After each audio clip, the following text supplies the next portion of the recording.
Très contente d'être avec vous cet après-midi. Je rêvais d'être en présentiel. J'ai écrit à Emma. J'ai beaucoup insisté en disant: «Vous êtes sûrs qu'il n'y a pas d'endroit où on peut se voir en vrai?» parce que les petits cadres noirs avec vos noms, c'est un truc qui me chagrine vraiment. Pourtant, je viens des nouvelles technologies, mais je suis en ce moment dans une résistance folle pour surtout être en présence et en présence réelle, même si évidemment, c'est toujours mieux que rien ce qu'on fait cet après-midi. Alors oui, je travaille, j'ai une activité polymorphe, ce qui ne simplifie pas les présentations, mais aussi la lecture de mon parcours tel qu'elle peut être faite en design, en art, en radio ou en théâtre. C'est-à-dire que les gens, essayant toujours de travailler sur la nouveauté et la tranche, je me retrouve toujours à cheval entre 2 ou 3 domaines. Alors des fois, ça crée des possibilités, parfois ça crée des impasses, pour être clair. Et effectivement, j'ai tout ce parcours institutionnel, un peu de doctorat, comme tu l'as dit. J'ai beaucoup travaillé comme chercheuse avec la Haute École d'Art de Design de Genève. Je suis aussi voilà, professeure associée à l'ECAM, etc.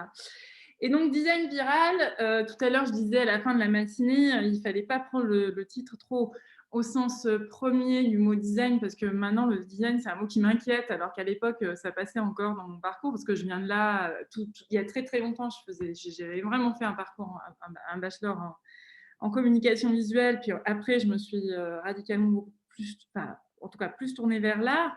Et il faut vraiment voir en termes de dessin, même si clairement, à un moment donné, c'était venir s'adresser à des communautés de graphistes, de designers ou autres, pour aller leur parler de pratiques qui étaient alors très, très peu observées par eux et qui méritaient quand même, quand on sait qu'Instagram, c'est plus d'1 milliard de personnes, un certain intérêt, une certaine attention. Alors, il y a ça, mais la première des choses, en fait, c'est quand j'ai commencé à dire en école d'art que je voudrais travailler sur un projet qui travaillerait sur le buzz et l'activisme et la citoyenneté. Il y avait quand même un peu de condescendance, que ce soit d'un point de vue des arts visuels et du design et des interrogations. Il a fallu quand même qu'une petite équipe s'engage là-dedans pour arriver à porter le projet. Mais ça partait d'un constat, on est juste avant l'élection de Donald Trump. Et donc, vous allez voir que tout ce que je vais raconter en termes d'expérience cet après-midi, ce matin, on avait vraiment une conférence à caractère historique sur ce qu'a été le mouvement de contestation, de protestation liée à la pandémie du sida. Mais là, c'est marrant parce que le temps est encore plus court sur la question des réseaux sociaux, parce que moi, quand on commence le projet, on est avant l'élection de Trump, maintenant on est en post-élection de Trump, et tout ce nous, on a mis en place ou même tenté est déjà daté. C'est-à-dire que ce n'est pas par tranche de 5 ans qu'on peut parler de viralité, mais c'est d'une année à l'autre de savoir ce qui se pratique encore, ce qui se fait sens encore, ou comment comment les gouvernances ont bougé, etc. Donc, il faudra vraiment toujours se dire qu'il y a 3-4 ans, ce qu'on était en train de faire était vraiment à l'émergence d'eux, et puis qu'aujourd'hui, si on devait prendre le même sujet, il faudrait faire totalement autrement.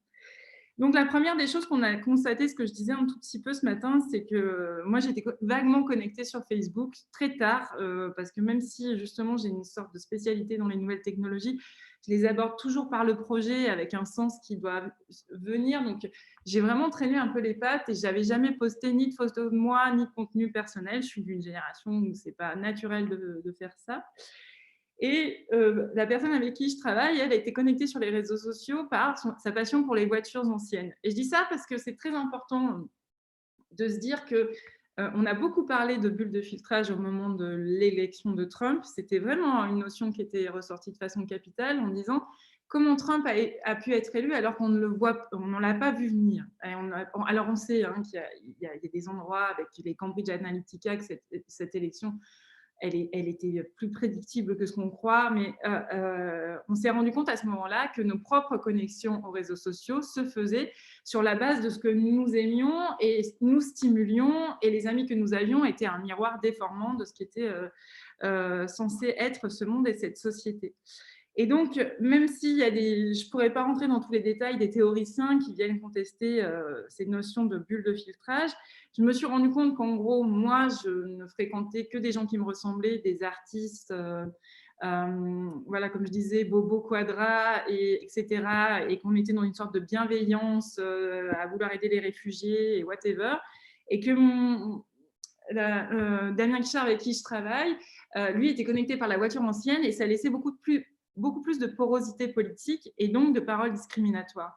C'est-à-dire que c'est là qu'on s'est rendu compte que quand justement surgissaient des questions comme la question des migrants ou ce genre de choses, il y avait des propos qui étaient d'une violence inouïe sur les réseaux sociaux et qui prenaient un espace inouï sur les réseaux sociaux.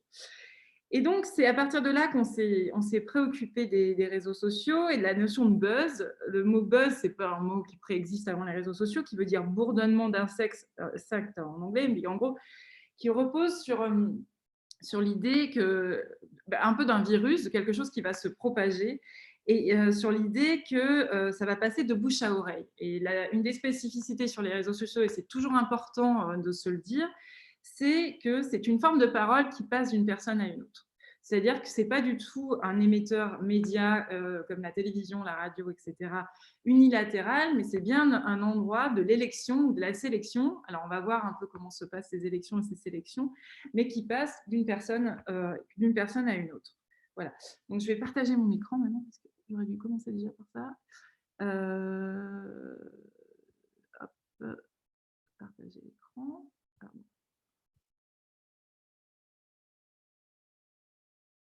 Ah, j'aurais dû essayer de le faire avant. Pardon.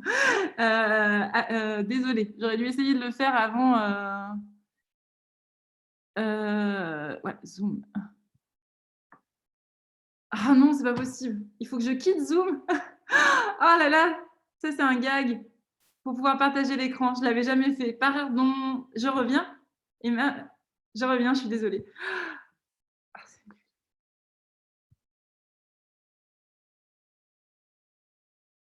Bêtement, j'utilise pas ton Zoom, donc je n'avais jamais partagé l'écran avec Zoom. Voilà. Hop. Voilà.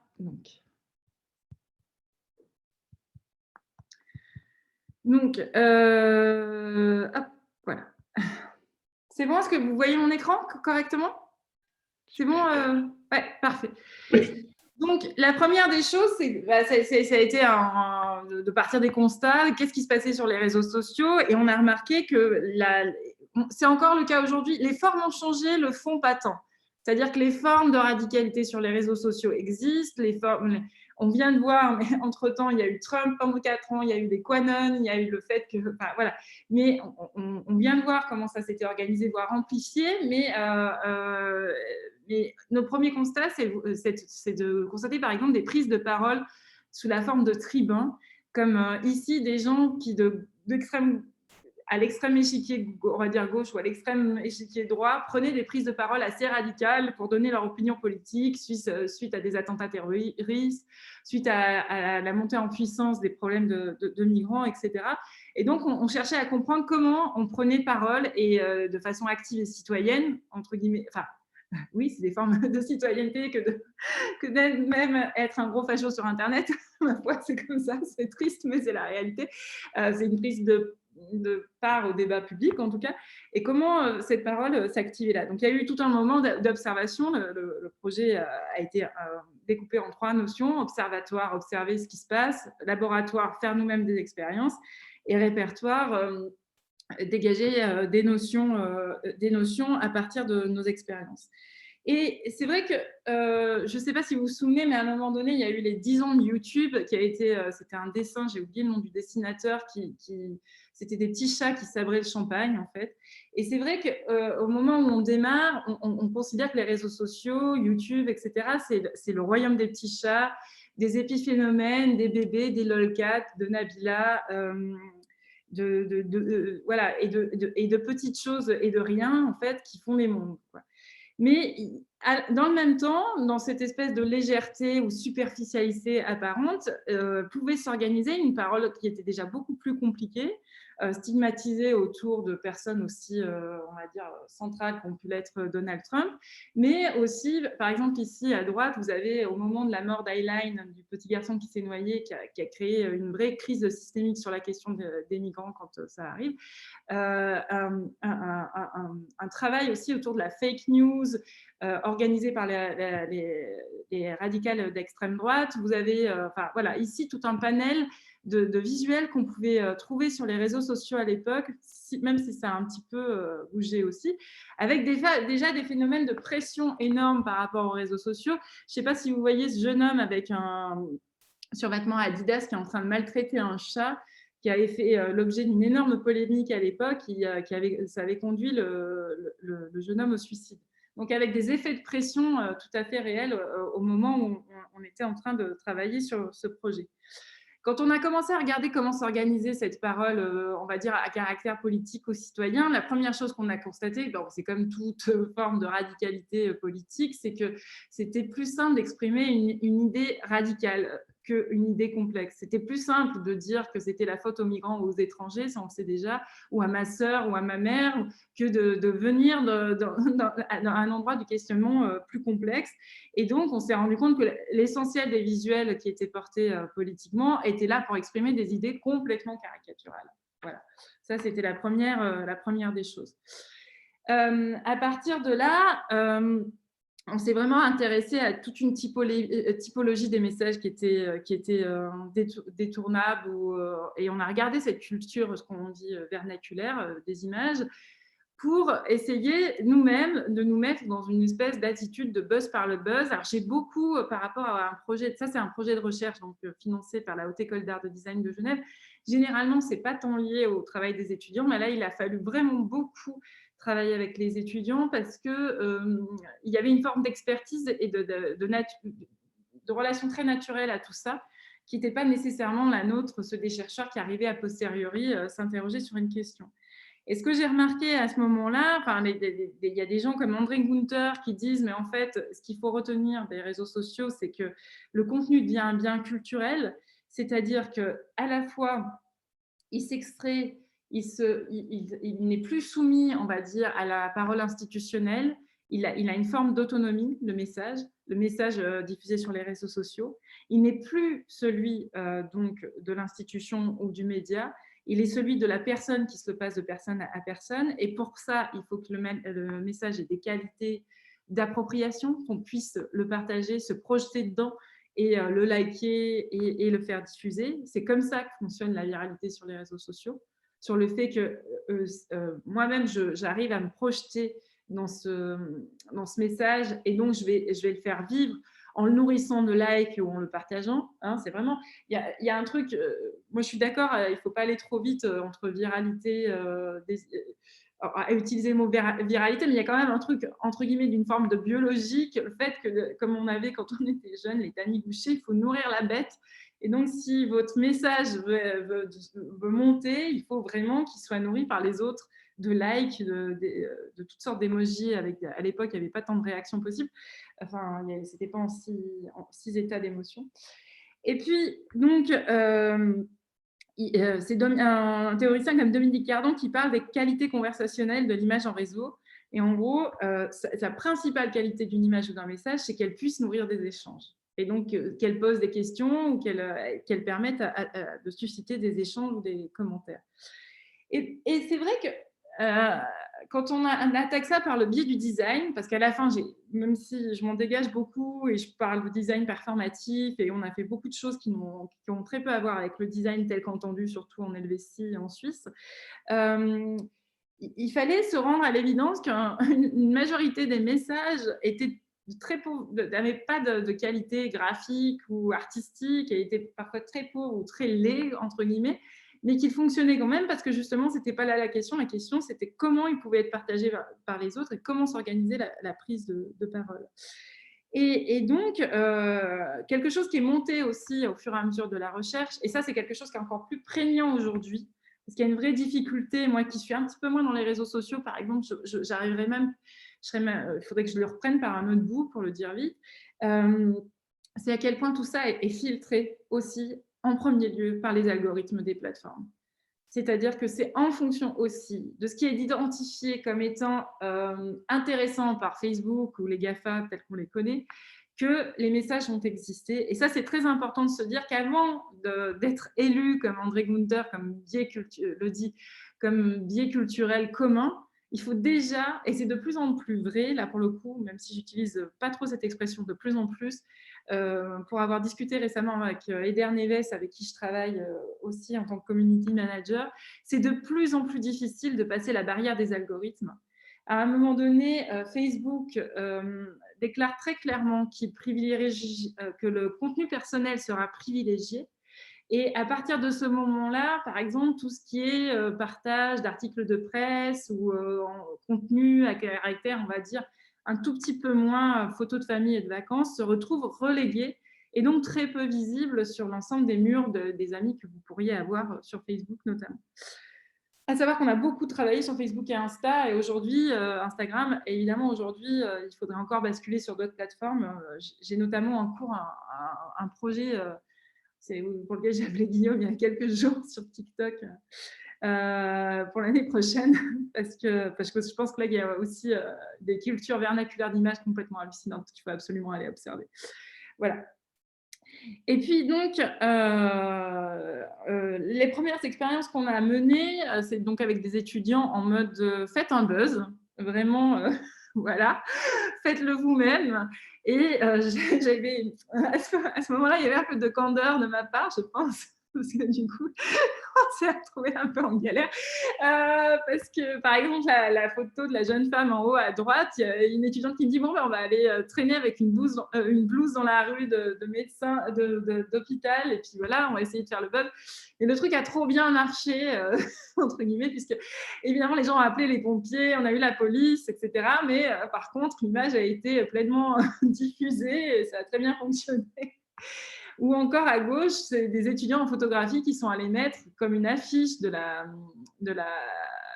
direction qu'on contrefait sans me dire l'identité visuelle de la direction. J'ai eu un peu des embrouilles pour dire que les étudiants en photographie, il était interdit de prendre des photographies sous peine de poursuite à l'intérieur de l'école, en sachant que c'était une école de photographie. Et donc, ça a été un peu compliqué parce que la presse, on l'a eu en 48 heures, voulait faire un article sur le fait qu'on ne pouvait plus faire de photos à l'école de photo. Et donc, le truc, en fait, on s'est rendu compte que le buzz pour le buzz, sans caractère citoyen, ça pouvait nous échapper des mains, mais comme ça, enfin, juste cette partie d'une instruction valement filée à des étudiants, et je me suis retrouvée vraiment en galère. Voilà. Mais ça a démarré comme ça, assez simplement, de façon assez ludique, juste pour savoir comment ça réagissait. Puis ça, c'est un truc très, très important à comprendre, cette histoire de rebond et de plasticité. Quand je parle des réseaux sociaux, souvent, je fais ces espèces de gestes comme ça, comme si j'étais sur un ballon, là, parce que c'est vraiment une histoire de savoir comment ça renvoie, en fait, comment ça renvoie la balle. Et avant de se dire je vais faire tel message, c'est de se dire bon, à quel endroit finalement on va pouvoir, ça va faire un effet de miroir ou de mur pour me renvoyer la balle, pour renvoyer la balle, pour renvoyer la balle. Et c'est comme ça que se travaille un buzz, avant même de vraiment se poser la question de qu'est-ce qu'on a à dire, c'est comment on va le dire pour que ça rebondisse, quoi. Ensuite, d'autres étudiants alors, on a eu des tentatives un peu infructueuses au départ, qui étaient d'imiter un peu ces images un peu dégueulasses de pratiques vernaculaires telles qu'on pouvait les connaître et qui étaient pour nous, enfin, je bossais donc avec Damien Guichard qui était graphiste, où à un moment donné, l'image était finie alors qu'on n'avait pas posé la typo, puis on était tout crispé comme ça, on avait de l'eczéma pratiquement, tellement c'était violent pour nous de produire ces images-là.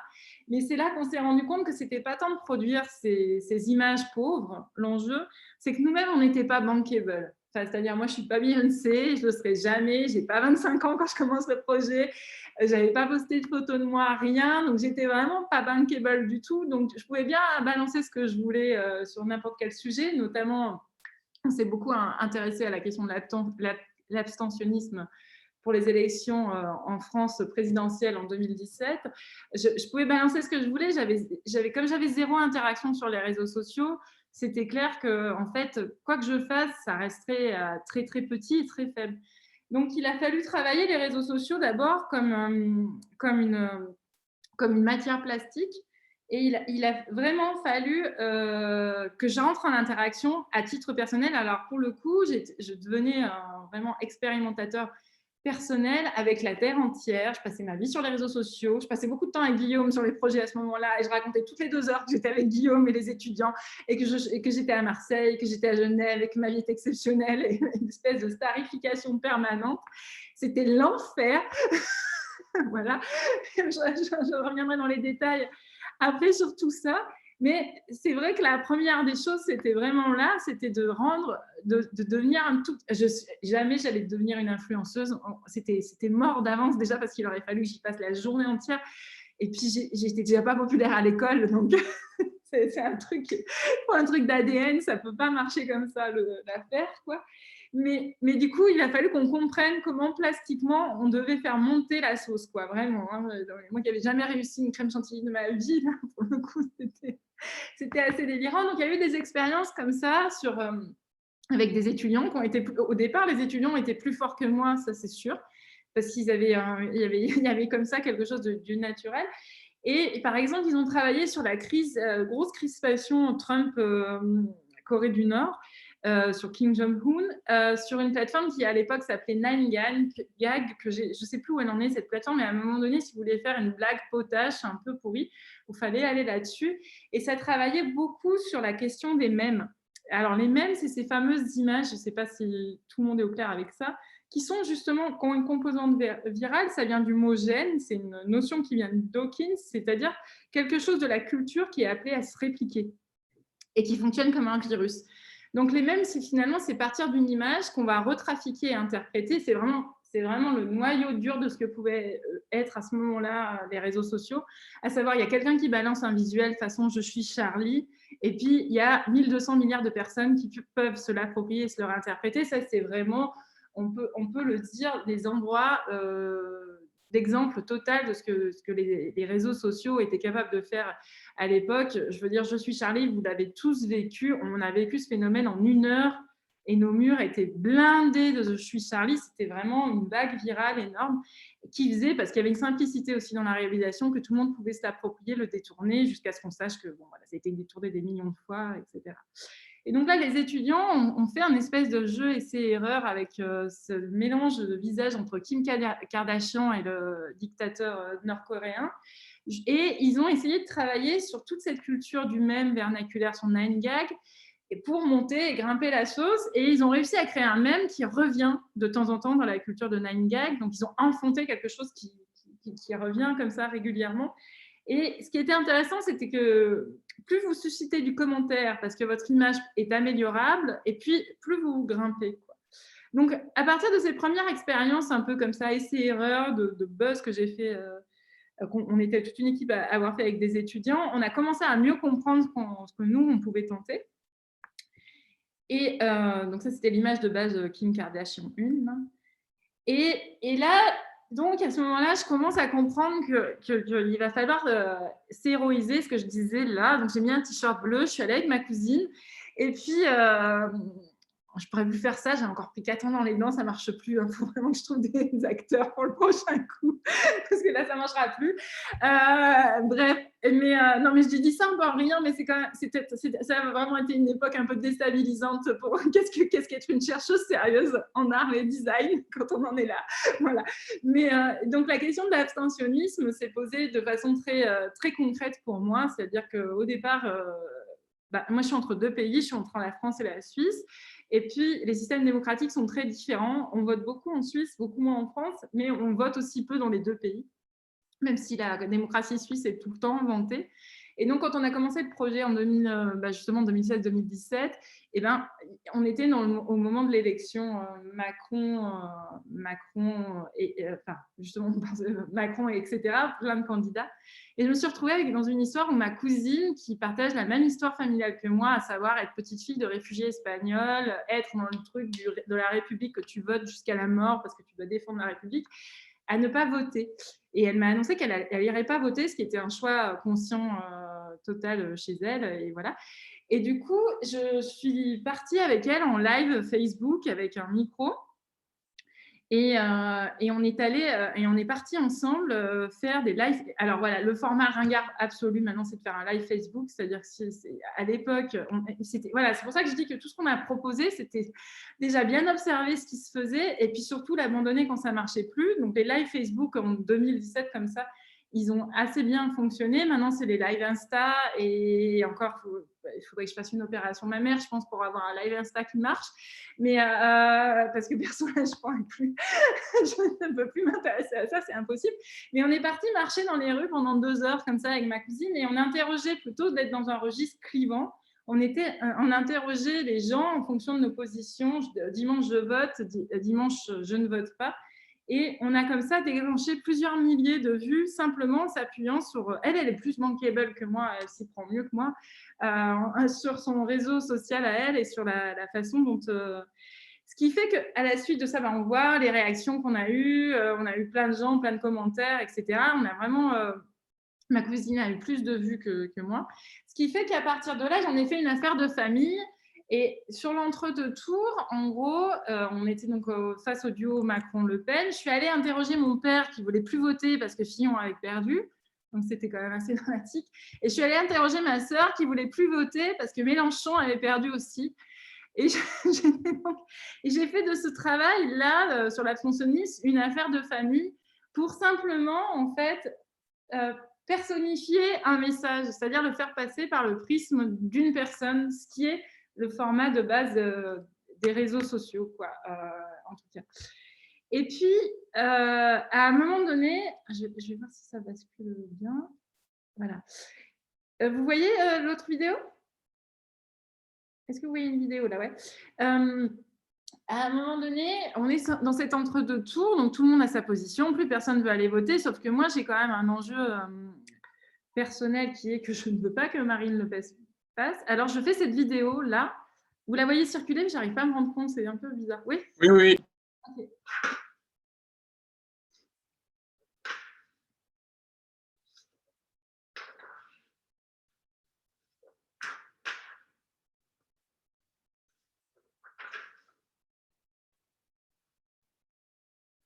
Donc, avec cette vidéo-là, donc j'ai produit cette vidéo-là. Cette vidéo, elle participe à un mème qui était pareil, qui est complètement has-been aujourd'hui, qui est le signe holding, qui vient d'une chanson de Bob Dylan, je dirais des années 80. Il faudrait vérifier la date.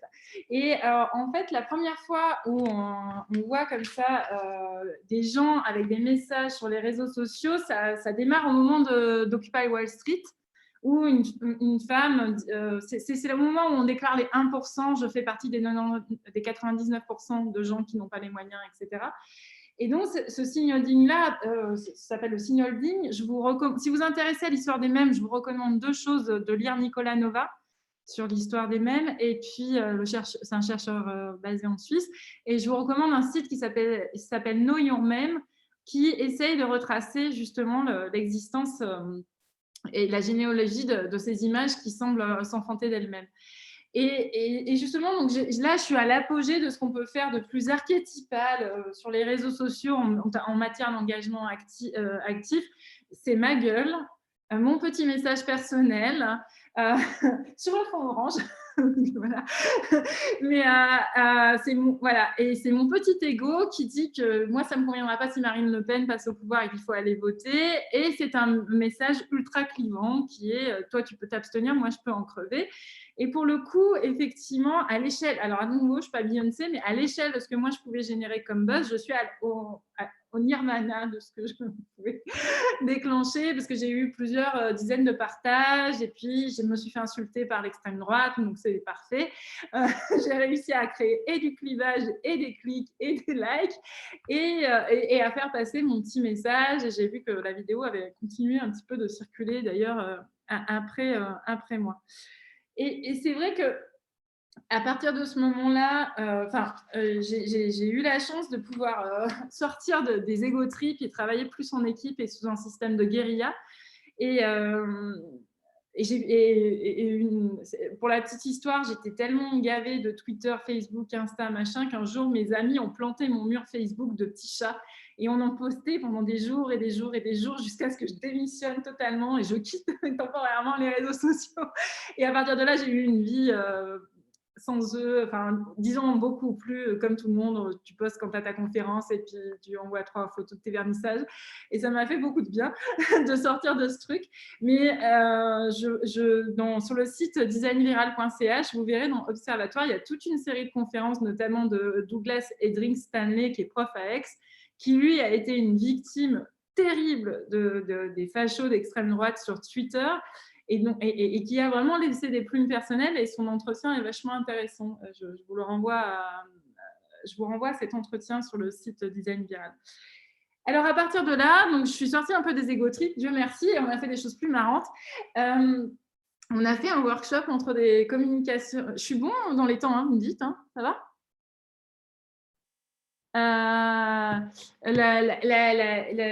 Donc, à partir de là, on a fait un workshop entre des communications visuelles et des photographes en art visuel. Donc, c'est 2 sphères. Le design ne parle pas à l'art visuel. Mais on a réussi à faire ça, c'était bien. Et on a voulu travailler en groupe. Enfin, c'était un grand workshop, il y a une vingtaine d'étudiants. Et il faut savoir qu'à Genève, ça c'est un truc à savoir, en Suisse, la prostitution est légalisée. Et accompagnée, parce que par rapport à la France, la position n'est pas tant morale. Ils considèrent que ne pouvant pas éviter la prostitution, autant l'accompagner. Voilà, par rapport à la France qui fait la morale à tout le monde tout le temps. Voilà. Et du coup, au moment où on a ce workshop, on est juste après le début de MeToo, de l'hashtag MeToo, qui, il faut le dire, a pour moi été une claque en tant que femme monumentale, en tant que quadra femme MeToo. C'était une énorme claque, parce que de voir cette jeune génération remettre sur le devant de la scène des questions du féminisme telles que je ne les pas vraiment posées. Je suis féministe de base, je pensais en tout cas, mais ça a été pour moi très fort de voir l'ensemble de ces femmes accepter de porter une histoire personnelle à travers un hashtag qui les fédère. Et là, par rapport à l'histoire du projet, mais même à mon histoire personnelle, c'était vraiment très touchant de voir qu'à travers un hashtag, des femmes assumer une histoire souvent traumatique personnelle, et que ça fédérait des millions et des millions et des millions et des millions de réactions, voire 100% de réponses positives au minimum sur les questions de harcèlement sexuel, sans parler des violences. Voilà. Et donc, on était en plein, en plein début de MeToo. Et puis, dans le même temps, le dernier truc qui venait de faire un buzz à Genève, c'était le Café Pipe. C'est-à-dire que c'est un gars qui a ouvert une maison close en proposant un bar avec des trous ajourés pour que la tête des femmes dépasse pendant que les mecs prennent leur café. Bon, je vous laisse faire, vous faites votre propre image, mais qu'en gros, le gars disait que les hommes pouvaient ainsi avoir et leur café, enfin deux satisfactions en même temps. Et donc, le gars a lancé donc ce buzz du Café Pipe, ça a eu des retentissements jusqu'en dehors de la Suisse. Et donc, quand on a proposé, on était avec Damien Guichard, Aurélien Mabila et Der Neves à ce moment-là, quand on a proposé de travailler sur un buzz, il y a 20 étudiants qui nous ont dit « Nous, on veut faire le café CUNY ». Alors là, donc un café dédié au travail du sexe à usage féminin et donc au cunilingus. Donc là, vous appelez vous faites un coup de fil pour vérifier que vous n'allez pas vous retrouver en taule, parce que c'est bon. On avait déjà eu 2 fois les flics sur le projet. Donc, voilà. Et puis, là, on a complètement agi différemment. C'était vraiment une autre histoire que moi, mon ego et mon fond orange. C'était vraiment fonctionner comme une guérilla à la façon dont fonctionnent les groupes politiques aujourd'hui, et les mieux structurés étant à l'extrême gauche ou à l'extrême droite. C'est-à-dire que c'était vraiment 20 personnes qui gardent un secret, qui montent une opération qui ne doit être partagée avec personne et qui font croire qu'un café dédié au cunilingus va ouvrir à Genève. Donc, pour ça, ça tombait bien qu'on soit avec des photographes et des communicants, parce que du coup, on a eu l'occasion d'avoir des visuels extrêmement bien foutus, élaborés. On a fait la marche des femmes en distribuant des fraises et des flyers. On a fait des concours sur Facebook avec des kits plaisir à gagner. On a fait, voilà, comme vous voyez, identité visuelle, logo, affiche, flyer, etc. Et on a vraiment pris une ampleur dingue. On a eu plus de 20 000 visites en 3 jours. Parce que c'est des trucs, c'est des workshops courts, quoi, sur le site internet. Et le truc montait au point où les gens commençaient à en parler, genre à me parler de ça, sachant pas que j'étais derrière. Enfin, le truc montait. Si bien que même quand j'en ai parlé à des étudiants suisses, il y a encore récemment, ils m'ont dit « Ah, mais c'était toi le Café Cuny ». Enfin, voilà, parce que… Et avec… Et c'est ça qui était assez beau. Il y a 2 choses qu'il faut retenir dans cette histoire-là. L'image qui a le plus marché, c'est qu'on est allé se mettre dans des… D'abord, on était 20. Donc, on n'a plus à fonctionner soit tout seul, mais on est 20 à poster le même contenu. Mais on n'est pas 20 à parler comme étant le Café Cuny, on est 20 à témoigner que le Café Cuny va ouvert et qu'on nous en a parlé. Parce que ça, c'était hyper important. Parce que si le Café Cuny parle, alors ça devient comme un message publicitaire médiatique. Si quelqu'un témoigne d'avoir vu l'ouverture du Café Cuny, alors on crée ce fameux buzz de relais de personne à personne. Et ça devient voilà, une stratégie pour… C'est comme ça que les fake news marchent. Hein, c'est une fake news, en fait. Et l'image qui a le plus marché, c'est celle-ci. On est à la plaine de Palais à Genève. On a posé pendant 40 secondes des grands formats mondiaux comme ça. Et on a dit, et tout le monde dans le réseau a fait « Oh, regardez, qu'est-ce qui va s'ouvrir à Genève, ouah. » Et puis on a posté ça sur des groupes de nanas dédiés au départ en maquillage et au conseil sortie chat. Et on a commencé à discuter avec les gens qui réagissaient. Et là, ça a été très, très… assez fou pour nous parce que je pensais qu'on allait se faire ramasser par les conservateurs électrices pour des questions morales et éthiques. Et ça n'est jamais venu sur ce terrain-là. C'est vraiment venu comme un effet miroir où les réactions étaient enfin… Non, mais on s'est dit qu'il fallait qu'on ouvre ce truc. On s'est dit qu'il fallait qu'on ouvre ce truc parce que les gens se sont dit enfin, on va leur rendre l'appareil. Donc, c'était vraiment un truc d'une position de dire enfin, on va leur rendre l'appareil. Ça, c'était le premier des sujets. Puis le deuxième sujet, c'était l'hygiène.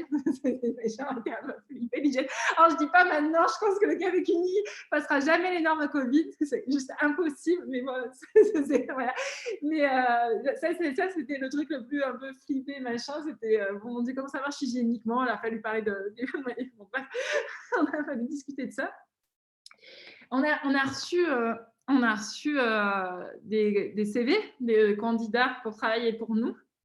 Donc, à un moment donné, de gens qui voulaient donc être travailleurs du sexe pour nous. Donc, on a reçu vraiment pas mal de CV de gens qui voulaient travailler pour Café Cuny. Et on s'est rendu compte à quel point, justement, d'abord, ça répondait à un manque social, cette question d'aborder le plaisir féminin par le travail du sexe, voilà, que la prostitution, même quand elle le posait surtout par rapport aux hommes, voilà. Et à la suite de ça, alors ce qui s'est passé, on était en train de monter de folie, et puis un étudiant qui a trop parlé et une journaliste nous a vendu en disant qu'elle avait vu les affiches en ville. Et je lui ai dit quand même, vous savez que c'est impossible et tout. Enfin bref.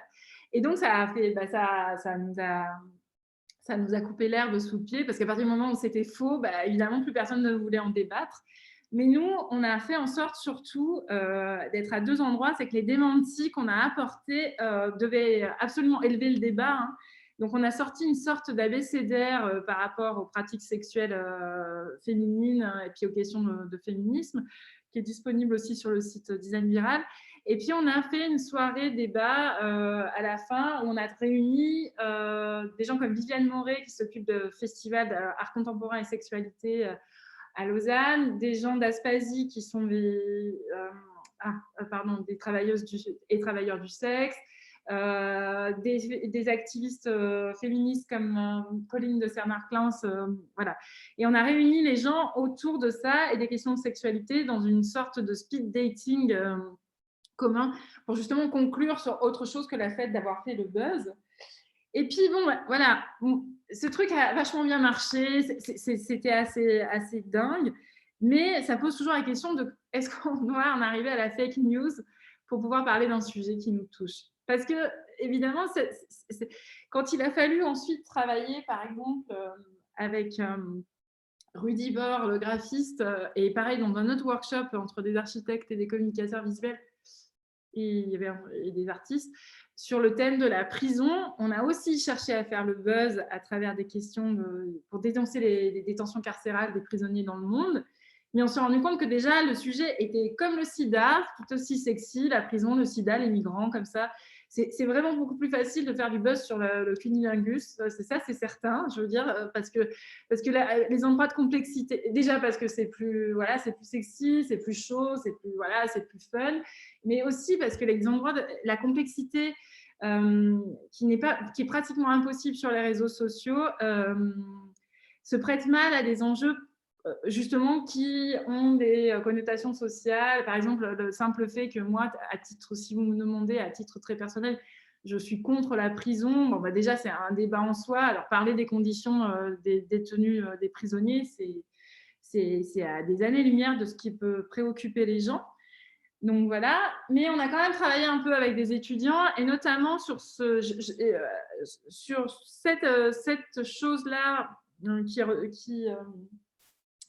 qui se recoupe ensuite par ailleurs, sur ce hashtag 9 mètres carrés, qui était finalement, à travers des images, etc., d'essayer d'occuper un hashtag, un peu comme le hashtag MeToo, Black Lives Matter, etc., pour essayer de faire réfléchir aux conditions de détention, à savoir que dans 9 mètres carrés, les recommandations pour les prisonniers, c'est 3, et qu'on est en moyenne à 11, si on fait une moyenne mondiale sur le nombre de prisonniers tous les 9 mètres carrés. Et en fait, à travers ce 9 mètres carrés, on essayait d'occuper un hashtag qui est déjà occupé par les étudiants, parce que c'est la taille d'une chambre universitaire, en fait, 9 mètres carrés. Et donc, on a essayé d'occuper cet espace-là en faisant donc, ce marquage au sol dans plein de villes dans le monde et en hashtagant ça pour pouvoir les réunir. Mais là, pour le coup, on n'a pas travaillé, on a plus mis des principes en place, mais comme on n'était pas une guérilla derrière chaque projet, c'était très difficile de faire décoller ça, mais c'était très difficile de travailler sur les questions un peu comme ça, déjà, qui clivent tellement la société, comme la question des prisons. Je regarde le temps. Voilà. Ça va pour toi non, ok. Alors, parce que justement, avant tout ce projet sur le buzz, on avait déjà travaillé donc, avec Damien sur la question des discriminations faites aux communautés roms. Alors, je m'excuse un peu, c'est un peu un melting pot de genre, toutes les 15 minutes, je change de cause. Mais je change de cause qui m'intéresse. En fait, c'est pas ça du tout dans ma vie. Il y a des endroits de mon engagement qui sont plus... comment dire, qui sont sur du long terme et tout. Puis je vous fais une synthèse de projets qui ont recoupé des temporalités extrêmement différentes. Donc, Café Cuny ou la prison, c'était des choses un petit peu le temps de workshop avec des étudiants. À titre personnel, aujourd'hui, je suis engagée de longue haleine sur les questions de psychiatrie et de formes alternatives de psychiatrie. Ça, c'est un thème qui va me tenir des années et des années. Enfin, je veux dire, c'est des engagements vraiment sérieux. Et je suis engagée sur des choses qui sont, voilà, que je le dis parce que là, on a l'impression que je fais une espèce de la fille fait de la bonne cause à tire-larigot, mais c'est vraiment pas du tout l'idée. Ici, on a longuement bossé, c'est un projet très très long qui s'appelle Banque transnationale Rome, qui précède la question du visie admiral, mais qui pose la question de la viralité. Et donc, c'était un projet qui était aussi à Genève sur les discriminations faites aux Roms, surtout pendant l'hiver, où il faut savoir que la police les pousse vraiment dans leur dernier retranchement, puisqu'elle vient leur piquer leurs affaires, leurs couvertures, les matelas, et ils subissent, bon, de toute façon, les Roms, ils subissent. Et les Roms et la prison et le sida, c'est pareil, c'est des sujets de merde. C'est vraiment, si vous voulez faire du buzz, occupez-vous des gamins ou de la sexualité. Mais si vous commencez à prendre des sujets qui sont déjà, enfin, dont la gauche n'arrive même pas à s'emparer, parce que c'est ça aussi la réalité, c'est sûr que c'est extrêmement difficile d'arriver à travailler là-dessus et à faire avancer un tout petit peu les mentalités. Et ici, ce qu'on a proposé, c'est la création de faux billets de banque, faux vrais billets de banque, pour expliquer que justement, une des parties... un des problèmes, je travaillais avec des gens qui étaient vraiment savants sur l'accompagnement des communautés roms. Hein, j'y allais pas comme ça, comme une princesse, c'est impossible. Une des choses dont les communautés roms sont exclues, c'est du marché, on va dire, classique et normal, économique et du travail. Et c'est l'absence de reconnaissance à la légitimité culturelle, et que donc, ça aurait pu passer à ce moment-là par une monnaie. Quand on fait ce projet, il a une dizaine d'années maintenant, ce projet, on est en pleine crise de l'argent, des subprimes, on pense que le monde va s'écrouler, etc. Mais merci, ça s'écroule, ça se désécroule, et puis ça, finalement, ça va. Et enfin, il y a beaucoup de gens qui payent les pots cassés. Mais à ce moment-là, du coup, inventer des fausses monnaies, ça se faisait beaucoup, des monnaies alternatives. Ça se fait encore beaucoup. Il y a pas mal, je crois qu'ils en ont recensé encore 70, il me semble, en France récemment, sur des monnaies alternatives. Mais là, c'était vraiment de représenter le peuple rom à travers et ses valeurs, à savoir les valeurs de culture, d'agriculture, de citoyenneté, etc. Et à travers des personnalités qu'on pouvait rencontrer dans la ville de Genève. Ce n'est pas nécessairement des Roms connus. Et à partir de là, on est allé distribuer, mais franchement, ça faisait illusion. Hein, les gens, si tu laissais un billet par terre, les gens ramassaient en pensant que c'était des euros ou des francs suisses et tout. Et on est allé distribuer ça un peu dans la rue, mais surtout, on a remis des liasses complètes de billets aux communautés roms. Et une partie du projet nous a échappé, puis c'est intéressant par rapport à la question des réseaux sociaux, parce que les images ont circulé. Les billets de banque, c'est les premières images qui circulent le plus facilement. Alors maintenant, on est dans des monnaies, la monnaie, c'est beaucoup numérisé, mais on va dire que le premier billet de banque, c'est vraiment les premières images qui circulent. Et on s'est retrouvé du coup à vraiment, on sait que de Genève, les billets ont atterri au Sainte-Marie-de-la-Mer. C'est-à-dire qu'ils ont circulé tout seuls. Et qu'il y avait une fierté totale parce qu'on les a remis aux mains des communautés roms qui, eux, au lieu, distribuaient de l'argent du coup. Se retrouver les poches pleines de cash. Il y avait un truc de la fierté totale de se retrouver dans une espèce de... En fait, finalement, c'est du Lordon, là, Frédéric Lordon, avec une condition anarchique. C'est vraiment la valeur, c'est ce que tu projettes dans la chose qu'on te met dans les mains, quoi. Vraiment, c'est quelque chose de cet ordre-là. Donc voilà, j'ai encore 5-10 minutes, je pense, ça va. Ok. Alors je continue. On a continué comme ça notre labo d'images, à travailler sur des mèmes, à travailler sur, à essayer de comme ça toujours susciter le buzz, à poser des questions, jusqu'au moment où en France sont arrivés les gilets jaunes. Alors, je ne sais pas si vous avez suivi tant les gilets jaunes, enfin j'espère parce que c'était quand même hyper intéressant. Je veux dire, les étudiants, peut-être, je ne sais pas si vous avez suivi ou fait partie des mouvements de contestation des gilets jaunes. Alors, pour être clair, non, on n'a pas fait partie dans le sens où j'ai fait partie de cette intelligentsia un peu con à pas trop savoir où foutre avec les gilets jaunes, pour être vraiment, vraiment clair. Mais par contre, à considérer qu'il y avait des prises de parole qu'il fallait absolument suivre et regarder et observer, même quand elles étaient un peu tendancieuses ou simplement une espèce de colère radicale qui était difficile pour moi toujours à suivre. Comme toutes les artistes n'ont pas bien suivi, les intellectuels n'ont pas bien suivi parce qu'on ne savait pas bien se situer dans tout ça. Mais toujours est-il que du coup, à un moment donné, on s'est quand même rapproché d'eux. Et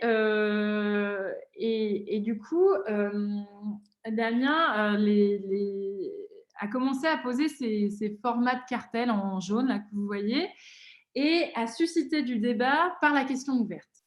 Voilà. C'est-à-dire, une des qualités des réseaux sociaux, enfin, si vous voulez quelque chose, si vous voulez échanger sur les réseaux sociaux, il faut poser des questions. Mais ça peut être, c'est quoi la musique que tu écoutes en ce moment, ou demain tu votes quoi, en fait. En gros, ça suscite des messages. Et à partir de là, il s'est engagé un petit peu comme ça à proposer et à travailler avec les Gilets jaunes. Et notamment, il s'est rapproché de groupes arlésiens et il est allé les voir avec simplement un bloc de post-it et des feutres en leur disant mais vous pouvez laisser trace de votre passage quand vous faites une manifestation et vous pouvez poser des questions. Et il a simplement mis ces outils-là en main et c'est devenu un peu comme ça a rayonné dans la région, ça s'est fait un peu à Nîmes, à Montpellier, etc. Où simplement, nous, notre rôle, c'était un espèce de pense-bête citoyen, comme ça, il avait créé une page où à la fois les gens laissaient trace de leur passage en tant que manifestants dans la ville avec cette carte de visite qui était celle du gilet jaune, et dans le même temps, ça produisait des photos, et ces photos allaient sur les réseaux sociaux qui elles-mêmes tournaient, etc. Et la boucle était bouclée. Et donc, ce qui était intéressant là, c'est que vraiment, si on se positionnait en tant que Damien, graphiste à la base, bah, il n'avait plus grand-chose à faire que si ce n'est donner une idée, un bloc de post-it et des stylos. Et donc, la part d'action, elle se faisait ailleurs. Elle était vraiment dans une réactivation. Alors, ce matin, je n'étais pas tout à fait d'accord sur la mort. Enfin, j'ai trouvé assez beau la mort de l'auteur en même temps qu'il meurt pour de vrai, etc. Mais pas tout à fait d'accord quand on me dit, oui, c'est le spectateur qui active l'œuvre, tout ça. Bon, là, il y a un peu de défiance. Mais vis-à-vis de tout ça, notamment parce que je viens des arts interactifs, donc on l'a tellement dit que je pense que voilà, ça saoule un peu, mais c'est en tout cas poser la question de où est-ce qu'on pouvait être le déclencheur de quelque chose, quelle était notre limite et quand est-ce que ça nous échappait complètement. Et là, pour le coup, ça nous a complètement échappé. Et donc, bon, il y avait comme ça quelques notions au moment où on finit la recherche là. Et puis moi, depuis, j'ai fait vraiment d'autres sauts. Qui a été des espèces de principes où on a dit, bon, ben, une des choses qu'on a le plus activé, c'est cette histoire de s'héroïser soi-même. Là, donc c'est toute cette période où je m'auto-selfie en permanence. Ensuite, vraiment, ne pas avoir... la aide ne pouvait pas communiquer sur ce projet. Jamais j'ai dit, je fais un projet sur le design viral. Jamais. En 2 ans, 3 ans que j'ai passé sur les réseaux sociaux, j'ai jamais dit que j'étais en train de bosser là-dessus. Donc, il fallait absolument pas il fallait que j'ai l'air de moi ou qu'on ait l'air de nous-mêmes, mais jamais l'air d'une institution. Donc, ça parle bien d'une sacrée défiance institutionnelle et qu'il fallait être plus souvent dans la création d'outils, la performance, que vraiment de penser qu'on allait sortir des formes closes et arrêter. Voilà, ça c'est sûr. Et puis, depuis qu'on a fini le projet, moi, je continue de regarder ça avec plus ou moins, de temps en temps, je prends mes distances, de temps en temps, j'y retourne, etc. Là, je pense que je vais vraiment me pencher sur TikTok parce que je pense que là, il y a encore autre chose qui est en train d'émerger, notamment dans la culture adolescente. Enfin, je pense qu'il y a beaucoup de gens qui déconsidèrent ça, mais je pense qu'avant de déconsidérer, il faut aller observer. Et évidemment, les questions de paroles discriminatoires, depuis, il y a beaucoup d'États qui ont tenté de les réguler, bon an, mal an. Et puis, il y a eu même toutes ces choses très récentes et très étonnantes et très questionnantes de Twitter qui, tout d'un coup, arrêtent le compte de Donald Trump, ou Facebook, il le fait temporairement. Et ça pose la question, évidemment, de nos gouvernances, à savoir où est la liberté d'expression, où est-ce qu'elle s'arrête. On ne va pas résoudre ça maintenant, hein. Où est-ce qu'elle s'arrête? Je vous rassure. Parce que Trump, je suis contente qu'on lui ferme son clapet aussi, mais le problème, c'est qu'effectivement, est-ce que c'est Twitter qui doit prendre la décision? C'est vraiment pas une petite, c'est pas une petite info que se dire que à la fin, parce que en fait, il y a 2 choses qui ont progressé, ou je sais pas si c'est un progrès, mais enfin, qui se sont de plus en plus transformées. C'est ce que je disais tout à l'heure, c'est qu'en premier lieu, il a fallu qu'on se batte contre les algorithmes et la censure. Café Cuny Instagram a été fermé, par exemple, par Instagram. Puis quand vous avez votre compte qui est fermé par Instagram, bah, vous ne pouvez rien faire. Vous pouvez leur écrire, mais ils ne vous répondront jamais parce que derrière, il n'y a pas de fantôme dans la machine, il n'y a pas de personne dans la machine, il n'y a personne. On a eu, Damien, à un moment donné, quand il bossait avec les Gilets jaunes, il y a eu un certain nombre de débats qu'il a suscités qui ont été fermés par des modérateurs, sans possibilité de récupérer même ne serait-ce que l'archive de ça. C'est fermé, c'est passé aux oubliettes. Et quand on a travaillé, on a fait venir, par exemple, l'activiste féministe Dora Muto, dont vous trouverez sa conférence sur le site internet du projet, donc Dora Muto de Tajoui, le compte Instagram, elle parle, elle, en tant qu'activiste, à quel point on est asservi aux bienveillances, entre guillemets, des gouvernances de Instagram ou des plateformes, et que si on essaye de faire basculer les followers sur des choses plus libres comme les blogs ou les mails, ça ne marche pas, en fait. Là, QAnon, tout ce qui est mouvement radical d'extrême droite aux États-Unis est en train de se restructurer, mais pour l'instant, ils ont plutôt perdu 2 tiers, voire plus encore de leurs audiences.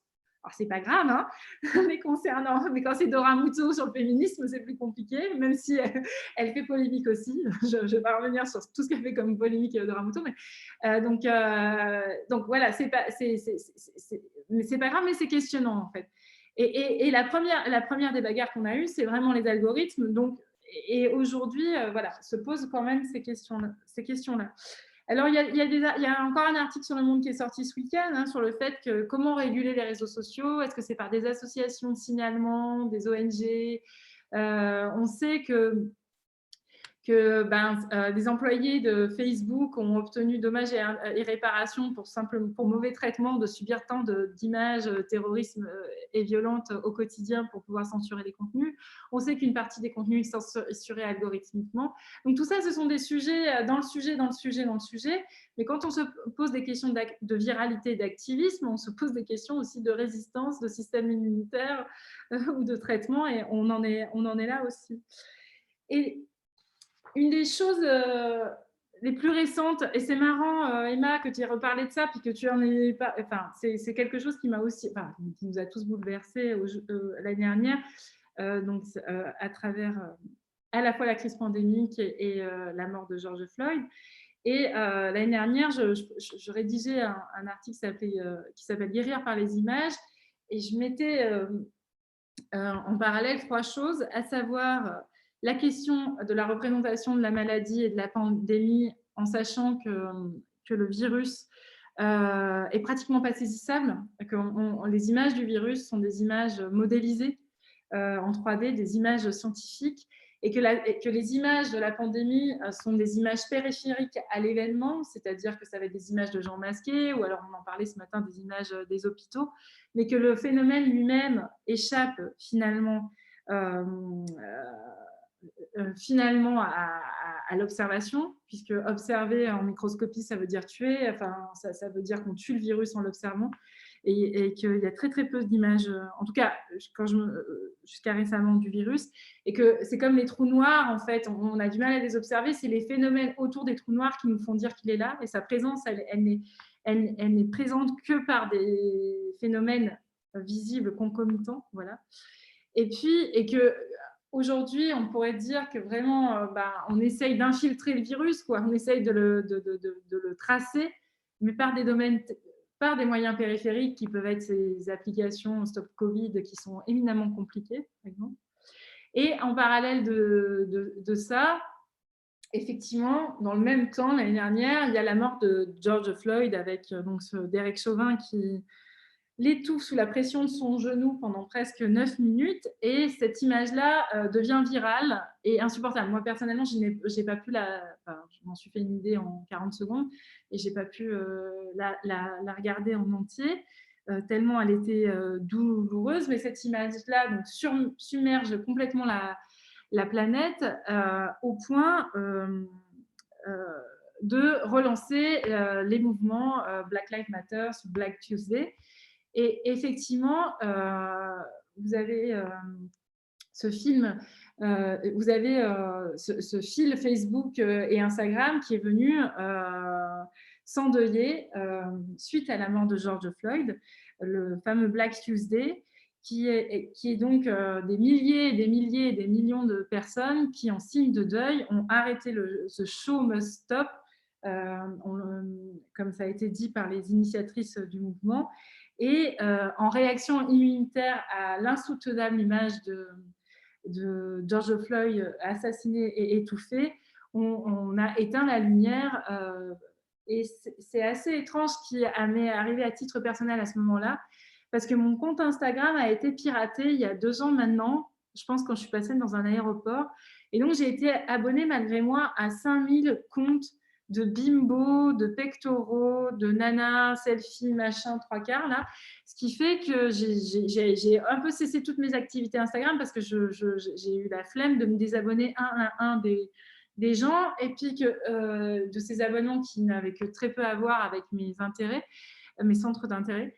Et ce fameux Black Tuesday, par contre, c'était très impressionnant parce que dans tout cet éclectisme auquel je me suis retrouvée abonnée malgré moi, effectivement, il y a eu un effet de mise en deuil généralisé, viral, en réaction à, à, cette, à, cette, à cet endroit de l'insupportable. Et alors, on peut parler de viralité à nouveau de cette réaction, mais aujourd'hui, j'en discutais encore récemment avec des étudiants qui me disaient que malheureusement, il y avait aussi, comme dans la stratégie d'occupation qu'on a eue nous, pour le hashtag 9 mètres carrés, une occupation qui était en train de se systématiser autour de Black Lives Matter, ce qui fait que si vous tapez le hashtag aujourd'hui, qui a plus de 26 millions de publications sur Insta, bah, vous avez très peu de revendications politiques, mais c'est du lifestyle autour de personnes black, mais beaucoup moins politique. Tu es en train de me passer un message, mais ça, il a écrit quoi, 3 minutes ou 4 minutes? J'ai pas vu. Ok, voilà. Et voilà. Et ça, c'est assez troublant de se dire que finalement, quelque chose qui a été aussi puissant peut aussi, c'est les réseaux sociaux aussi, hein, peut aussi retomber comme ça, comme une sorte de soufflet par principe d'érosion, quoi. C'est-à-dire que, en fait, par un simple principe d'érosion, c'est-à-dire que les choses ne tiennent pas leur climax. À un moment donné, la question de l'activisme dans les réseaux sociaux, c'est fait de mise en tension qui tiennent pas qui ne peuvent pas tenir la durée, qui ont un climax et à un moment donné, par phénomène d'érosion, ben voilà, ce hashtag, aujourd'hui, tant qu'un autre phénomène ne vient pas s'interposer, pose question. Voilà. Je voulais encore vous parler des pratiques d'image sous LSD, mais je pense que j'en ai trop dit, donc je laisse tomber. Des pratiques thérapeutiques. Hein. Voilà. Le cliffhanger de malade. Des pratiques thérapeutiques de soins par les images, par prise de LSD des dépressifs, mais je pense que là, ça va aller un peu loin. Mais ça parlait de guérison par les images et du coup de viralité. Voilà. Mais quand tu m'as fait un signe, j'arrête là. Bah, c'était aussi pour qu'on puisse poser des questions, mais c'était une des miennes, une de mes premières, parce que je t'ai entendu aussi parler de ton état presque somatique d'être dans cette pratique de la viralisation de toi-même, d'auto-héroïsation, etc. Et à quel point tu en avais souffert, enfin en tout cas que c'était dur, c'était un moment de ta vie assez particulier. Et je me demandais, et je me posais la question des antidotes, c'est-à-dire, pas au plan de c'est quoi les régulations étatiques, c'est quoi les machins, mais c'est quoi comment, quels antidotes on trouve dans sa vie, comment on se désinsère de ces logiques virales. Toi qui as fait le chemin complet, tu es rentré dans une boucle de dépendance plus ou moins au poste, etc. Donc bref, je suis assez curieuse de voir c'est quoi ton observation par rapport à ça. Bon, après, je pense qu'il y a des gens moins... Enfin, quand on parle avec des activistes comme Dora Muto qui ont fait de leur vie aussi, de leur vie d'influenceuse, ben alors c'est valable pour les influenceuses lifestyle, cuisine et activistes, hein, c'est la même chose. C'est une mise en rapport à l'autre qui est...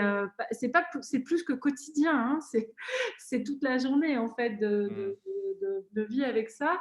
Alors... c'est vrai que j'ai profité, que j'avais une somme d'expérience suffisamment éclectique pour dire qu'on pouvait faire des synthèses pour la recherche et que mes amis aient planté mon mur pour sortir de ce truc-là. Et qu'aujourd'hui, même le peu que je poste encore sur les réseaux sociaux, c'est assez souffrant. C'est-à-dire que j'ai posté, par exemple, le fait qu'il y avait cette conférence. Je trouve que c'est quand même l'endroit où il faut dire qu'on fait des trucs, tu vois. Mais qu'à chaque fois, je me dis, mais pourquoi tu racontes ça? Ça intéresse qui? Enfin, vraiment, ça a créé une espèce comme ça, de questions. Mais parce que je pense qu'au départ, je n'étais pas trop destinée aussi à faire ça. Il y a des gens qui étaient plus à l'aise.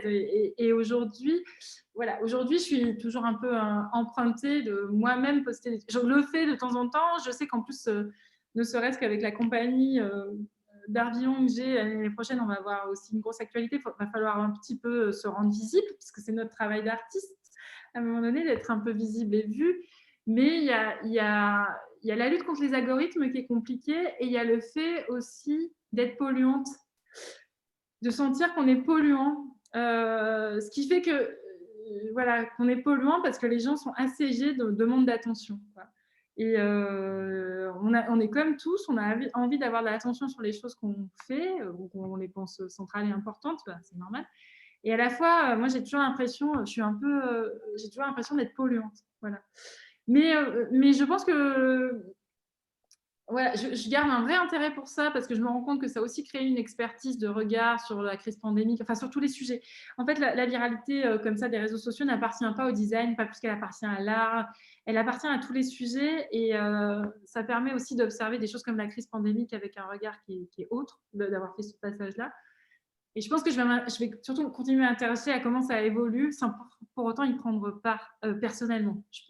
À moins que je trouve un truc dingue, voilà. Je pense que c'est ça. Ouais. Et sinon, je prendrais du LSD, ce que je n'ai pas fait, puisqu'apparemment, pour guérir par les images, c'est ce qu'il faut faire. Voilà. C'est un peu une blague. Voilà. Est-ce qu'il y a d'autres questions? J'ai beaucoup. Je fais des grands monologues comme ça. Hein, c'est...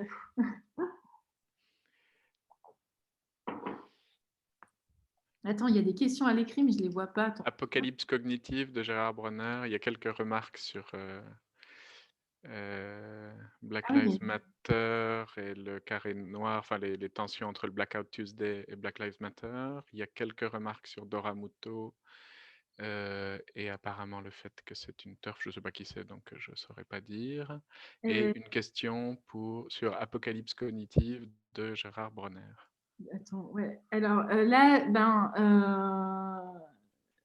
oui, là, alors sur Dora Muto, simplement en tant qu'activiste sur les questions de sexualité féminine, c'est vraiment quelqu'un qui a été en première ligne et qui s'est vraiment positionné dans une forme de prise de position crue, avec des visuels engagés, qui ne se voulaient pas faire du joli graphisme, etc.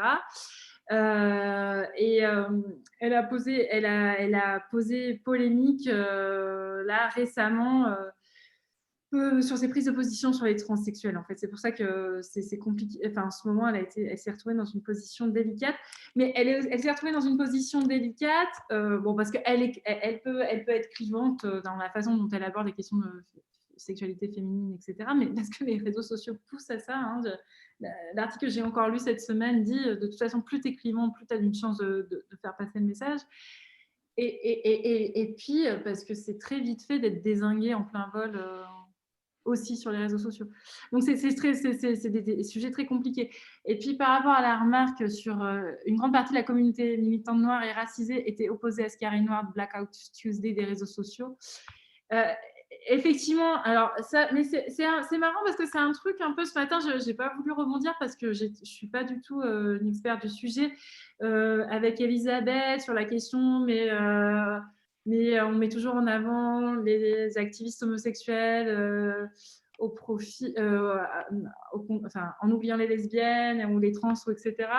Alors moi, c'est une question que je renvoie comme ça, en effet, moi, ça me préoccupe quand on en arrive à de telles oppositions au sein même des communautés censées se défendre pour des choses convergentes, en fait. Mais c'est comme ça que la guerre d'Espagne s'est radicalement perdue. Enfin, c'est ma lecture, hein, je ne suis pas historienne, mais ça veut dire que c'est à un moment donné, dans la désunion des différents courants de pensée opposantes au franquisme, qu'une partie de la guerre s'est perdue. Ça, c'est la première des choses. Donc, pour rebondir à la question de Doréal. Et la deuxième des choses, mais alors ça, c'est une question, je marche à tâtons, c'est aussi cet endroit de la désignation communautaire, finalement, qui reste toujours compliqué, puisque à la fin, il y a toujours... Enfin, vu qu'on est dans des endroits de complexité de prise de parole, c'est toujours plus facile de s'opposer à Black Tuesday par rapport à Black Lives Matter que de construire quelque chose à partir de ça. C'est-à-dire c'est tellement plus facile d'être clivant sur les réseaux sociaux que quoi qu'on fasse, on va générer du clivage, quoi. Un des moments pour lequel j'ai généré pas mal de clivage, c'est quand j'ai voulu commencer une discussion avec quelqu'un d'extrême droite sur les réseaux sociaux. Et les deux, on s'est fait massacrer. Le gars dit « Ok, je discute avec toi ». Et j'ai dit « Allez, je discute avec toi aussi ». C'était sur les questions de migrants. Et on s'est fait les deux massacrer par nos communautés. Parce que moi, je suis partie d'une communauté, celle que je décris depuis tout à l'heure, là, les artistes quadrabobos, hétéronormés, machin, tout ça. Donc, c'est une communauté. Et on s'est fait massacrer les deux, quoi. Donc, voilà. Bah, tout ça pour dire que voilà, c'est très compliqué de laisser place à de la nuance. Voilà. C'est à nouveau, c'est pas pour caser Sarah Schulman à toutes les sauces, mais c'est une chose sur laquelle ce livre insiste beaucoup. Le conflit n'est pas une agression, la manière dont les espaces de conversation avec le texte seul empêchent les régulations toniques de la voix. Pour moi, ça m'intéresse parce que je l'entends à un plan physiologique aussi. Ouais, Il y a quelque chose dans la possibilité de répliquer les sémanthèmes qui fait qu'on n'a pas accès à la présence, c'est une chose un peu bête, mais à la présence de l'autre, à la manière dont en fait il elle dit plein de choses autres que ce que son texte énonce, en étant présente avec certaines gestes, certains trémolos dans la voix, etc. Et c'est des choses qui ne ça ne se réplique pas. Ça ne s'entend pas quand ça se transmet. Il y a quelque chose, et voilà, elle détaille de manière assez belle. C'est le livre dont on parlait ce matin pour celles qui n'étaient pas là. Elle détaille de manière assez belle comment cette part du conflit, qui est la part d'affect qui est impliquée chez les personnes, est invisibilisée par le fait d'être dans le texte pur.